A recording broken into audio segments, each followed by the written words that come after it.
Welcome back to Geek Culture 101, your home for all things geek. Today we're going a little unscripted and discussing the Nintendo Switch 2 pre-order situation and some other complaints people are having in regards to the games for the Switch 2. So grab that Joy-Con and let's get this Mario Party started.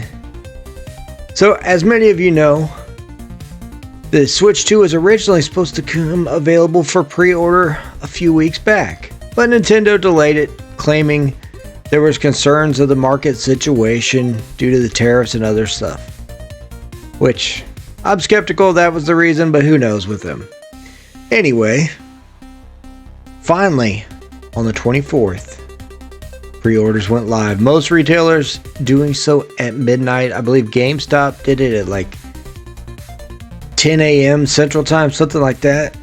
But many thought, including myself, that people wouldn't have too much struggle getting a Switch 2 just because of the fact Nintendo promised there'd be plenty of stock available prior to all of this. And then I know several people were holding off just because of the fact that it wasn't an OLED screen.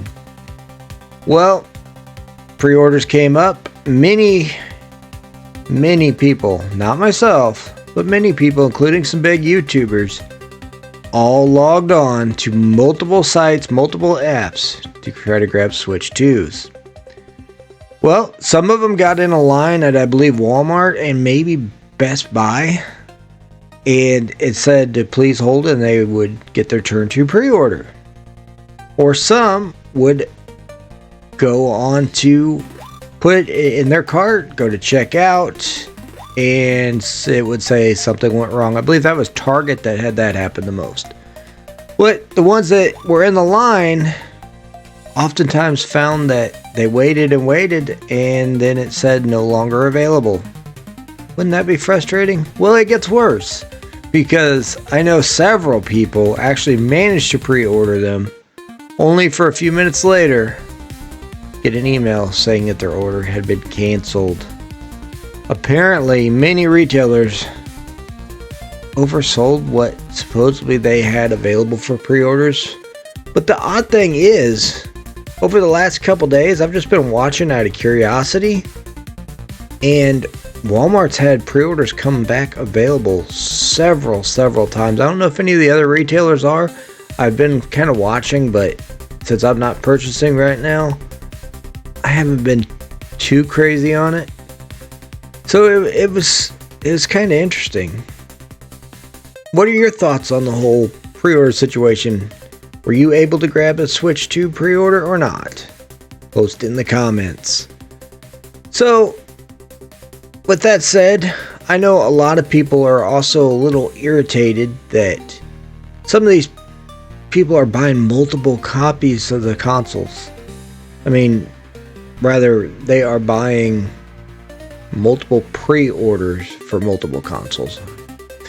Well, with that said, to me that's a little greedy. Now, I get it if, they're a multi-family household and each member wants their own Switch 2, but leave some available for others, especially since it appears it's going to be a little bit harder than we all originally thought. Well, moving on. Have you heard the situation about the game cartridge cases that don't have a cartridge in them? I know in Japan, majority of the Switch 2 games are shown as digital download keys, no cartridge included in the physical box. Many people are very upset over this. It's going into the whole debate, physical media versus digital media. People are just frustrated. They want to buy a physical copy. That said, to me, I prefer digital anymore. And if they are going digital, I believe that the game should be a little bit cheaper to compensate, since they don't have to put out the cartridges, which Nintendo has claimed that these cartridges that are using the SD Express are more expensive to make, and that's also why they've increased the price of some of the games. But if you're doing it digitally, shouldn't you be cutting out that expense? That's just my thoughts, but what are yours? Let's dig into it. Let's discuss it. Post in the comments. Come on, people, you can do it. Anyways, that's just a little discussion for today. Let me know all that's on your mind. Until next time, stay geeky, my friends. Stay geeky.